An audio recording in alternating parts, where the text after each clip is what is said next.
Ya Allah ya Hayy ya Qayyum. Bismillahirrahmanirrahim. Assalamualaikum warahmatullahi wabarakatuh. Bismillah, alhamdulillah, wassalatu wassalamu ala rasulillah Sayyidina Muhammad ibn Abdillahi wa ala alihi wa ashabihi wa man tabi'ahu wa walah, amma ba'du. Hadratal muhtaramin, para jamaah sekalian dimanapun saja berada, malam ini adalah malam Rabu, malam Kamis ya. Hari Rabu malam Kamis, tanggal 29 Juni 2022. Mohon izin apabila mengganggu istirahat saudara-saudara sekalian. Mohon dimaafkan karena saya alhamdulillah punya kesempatan untuk bersilaturahim dengan para jemaah. Punya waktu ya, ketepatan malam ini. Saya akan bacakan di dalam kitab Durratun Nasihin fi Fadilatit Taubah. Fadilah menerangkan keutamaan taubat. A'udzu billahi minasyaitonir rajim. Bismillahirrahmanirrahim. Wa huwa alladhi yaqbalu at-taubah wa huwa alladhi yaqbalu at-taubata an ibadihi wa ya'fu 'anis sayyi'at wa ya'lamu ma yaf'alun. ويستجيب الذين آمنوا وعملوا الصالحات ويزيدهم من فضله والكافرون لهم عذاب شديد. وهو الذي, dan dialah Allah yang yaqbalut taubah, yang akan menerima tobat kita. Menerima tobat an ibadihi, dari hambanya Allah. Wa ya'fu 'anis sayyi'at, dan dialah Allah yang akan memaafkan dari kesalahan, baik yang kecil maupun yang besar, bagi orang yang dikehendaki oleh Allah. Wa yaf'alu ma yaf'alun, dan Allah mengetahui apa yang dikerjakan oleh hamba-hambanya. Artinya kalau Allah tahu, wa yujazi, Allah akan memaafkan, Allah akan membalas terhadap apa yang telah ia lakukan, baik buruk maupun baik atau jahat. Wa yatajawazu an itqanin wa hikmatin, dan Allah Subhanahu wa ta'ala akan memaafkan ya kepada siapapun, dan ini pilihan dari Allah, dan di dalamnya ada hikmah yang terkandung di dalamnya. Wa yastajibul ladina amanu, dan Allah Subhanahu wa ta'ala akan menerima, mengabulkan orang-orang yang beriman, wa amilus sholihat, dan orang-orang yang beramal salih. Maksudnya apa? Allah Subhanahu wa ta'ala akan mengijabah kepada mereka. Yang dimaksud ijabah adalah mengijabah doa, dan Allah Subhanahu wa ta'ala akan beri pahala terhadap ketaatan mereka. Wa yaziduhum min fadlih, dan Allah Subhanahu wa ta'ala akan menambahkan kepada mereka dari anugerah Allah. Kalau mereka minta satu, akan dilebihkan oleh Allah. Kalau mereka minta dua, akan dilebihkan oleh Allah dari semestinya. Jadi wa yaziduhum min fadli ala ma sa'aluhu wastahaqqu wastaujabu lahu bil istijabah. Wal kafiruna lahum adzabun syadid, sedangkan orang-orang kafir mereka akan mendapatkan azab syadid yang akan berat ya. Jadi azab yang berat. Jadi ini luar biasa orang kafir ini. Gak kebayang, naudzubillah, kalau termasuk orang-orang yang kafir, maka Allah Subhanahu wa ta'ala mengancam kepada mereka siksa yang sangat yang berat. Ayat ini para jemaah sekalian menjelaskan hal yang berkaitan dengan taubat atau keutamaan taubat. Ada satu keterangan di dalam kitab Durratun Nasin yang saya baca ini para jemaah sekalian, bahwa Rasulullah Shallallahu Alaihi Wasallam menyampaikan inna likulli da'in dawaun. Jadi semua penyakit itu ada obatnya. Wa dawa'udz dzunub al-istighfar. Dan doanya dan obatnya orang yang berbuat dosa adalah membaca istighfar. Jadi semua penyakit ya ada obatnya, kecuali mati ya. Tapi kalau dia masih bernama penyakit, masih ada harapan untuk sembuh. Dan obatnya ada.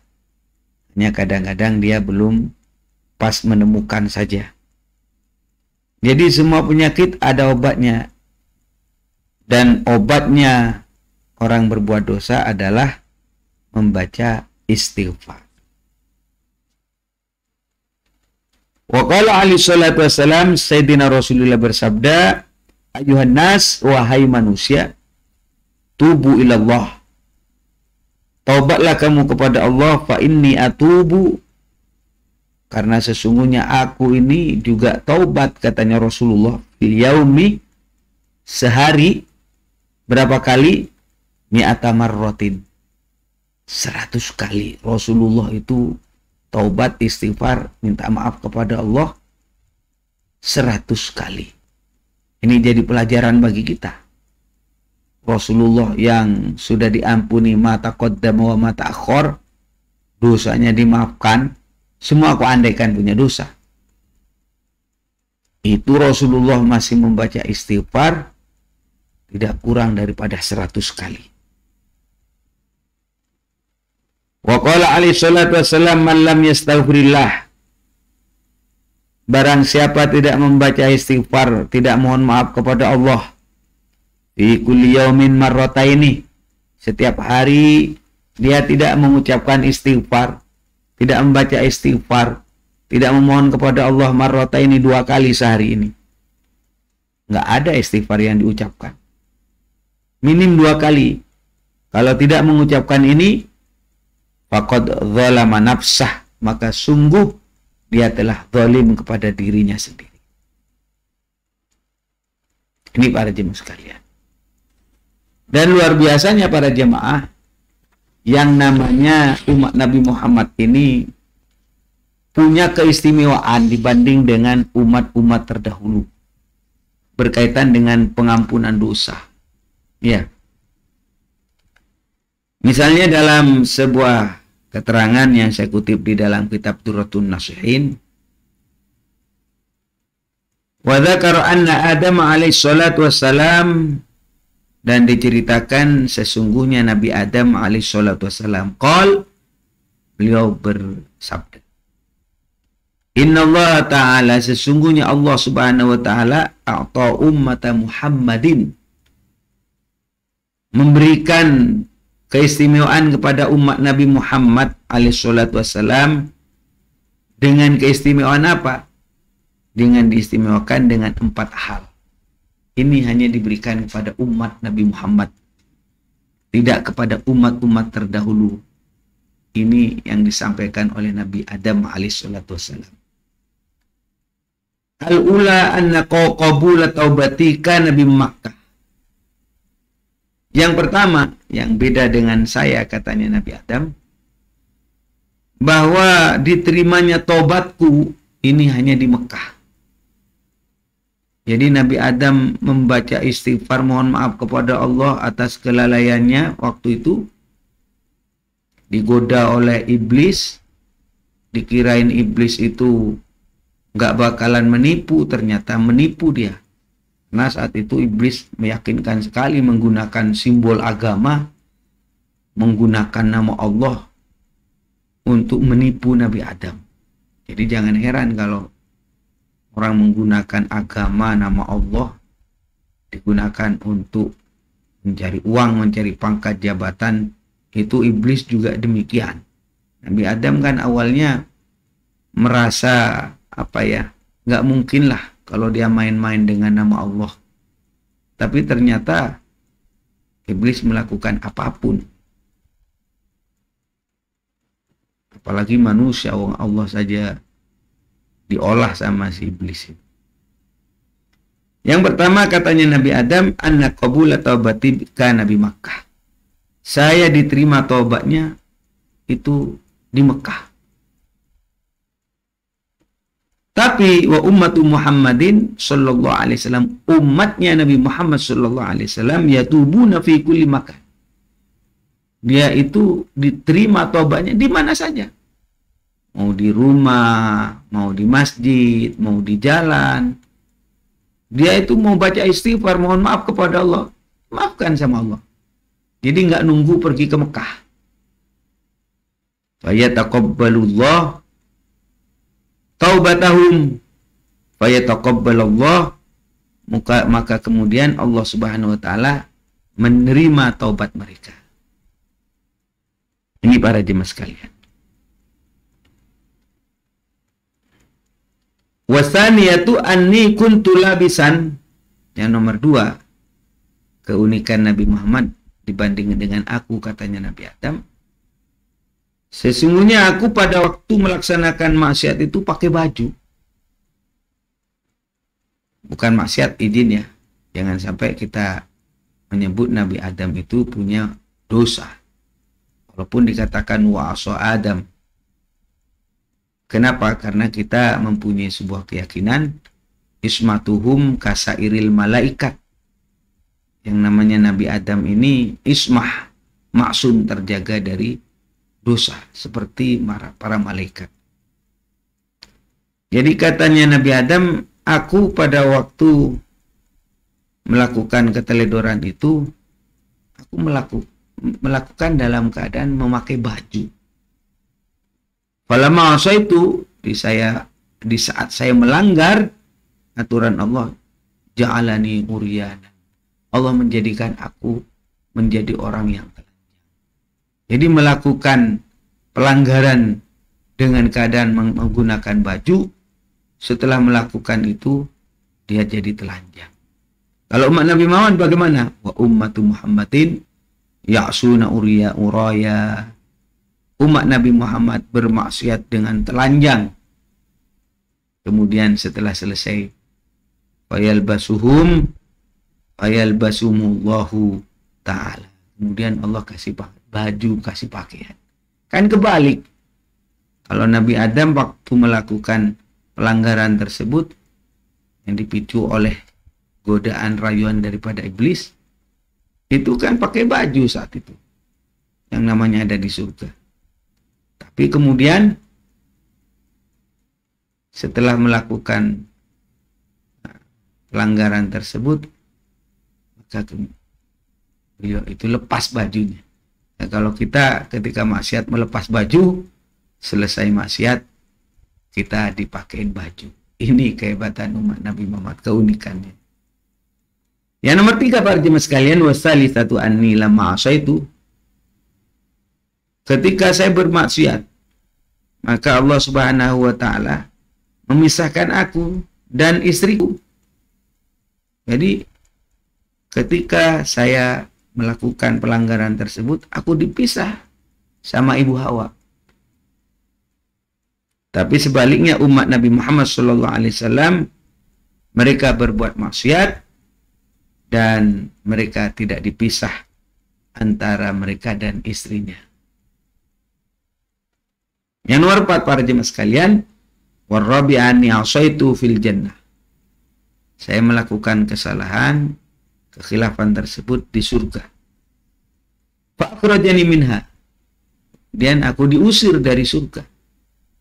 Wa ummatu Muhammadin, sedangkan umat Nabi Muhammad sallallahu alaihi wasallam ya'sunallah kharijal jannah. Mereka bermaksiat di luar surga, maksudnya di dunia. Kalau dulu saya di surga kemudian dikeluarkan menuju dunia, umat Nabi Muhammad sebaliknya. Mereka itu melakukan kemaksiatan di dunia, kemudian mereka akan dihantarkan menuju ke surga. Jadi mereka melakukan, umat Nabi Muhammad SAW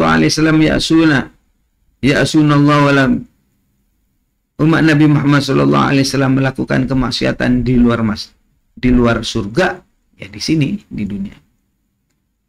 Dan mereka akan dimasukkan ke dalam surga.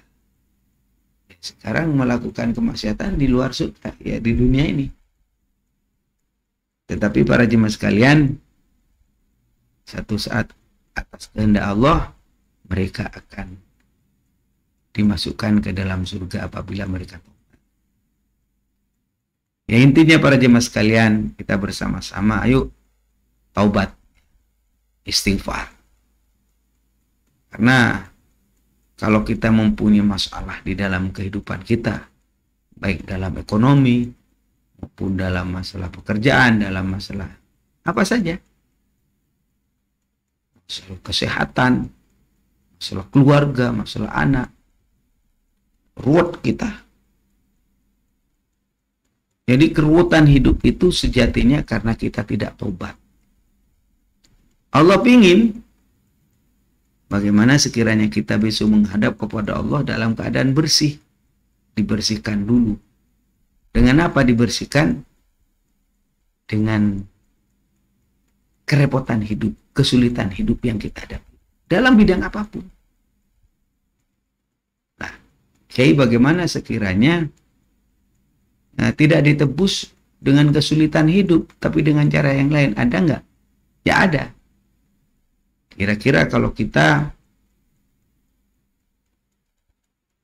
sedang mempunyai masalah ekonomi, masalah kesehatan, masalah apa saja kesulitan hidup, maka ketika kita membaca istighfar, taubat kepada Allah, maka istighfar ini yang akan menjadi jalan keluar, solusi. Nah, karena itu mengapa kemudian Sayyidina Rasulullah mengingatkan, man lazimal istighfar, barang siapa melazimkan istighfar, istiqomah, memohon maaf kepada Allah, maka Allah akan menjadikan untuk mereka, untuk dia, jalan keluar dari kesulitan yang ia hadapi. Dan Allah akan beri rezeki dari jalan yang tidak duga-duga. Ini fadilah taubat semacam itu. Taubat itu taubat kapok, tidak akan melakukan lagi, dan janji, kemudian dia kembalikan kezalimannya, harta-harta yang dia ambil dikembalikan lagi. Kalau ada hak anak Adam, dia harus sampaikan permohonan secara langsung, baru nanti disebut dengan taubatan nasuha. Kalau kita melakukan ini, insya Allah bagian cara untuk memudahkan kehidupan kita selanjutnya. Demikian para jemaah sekalian, mudah-mudahan bermanfaat. Terima kasih atas waktu yang diluangkan oleh para jemaah sekalian untuk mengikuti pengajian ini. Jazakallah ahsanal jazak. Wallahul muwaffiq ila aqwamit thoriq. Wassalamualaikum warahmatullahi wabarakatuh. Allahumma shalli ala sayyidina Muhammad wa ala ali sayyidina Muhammad.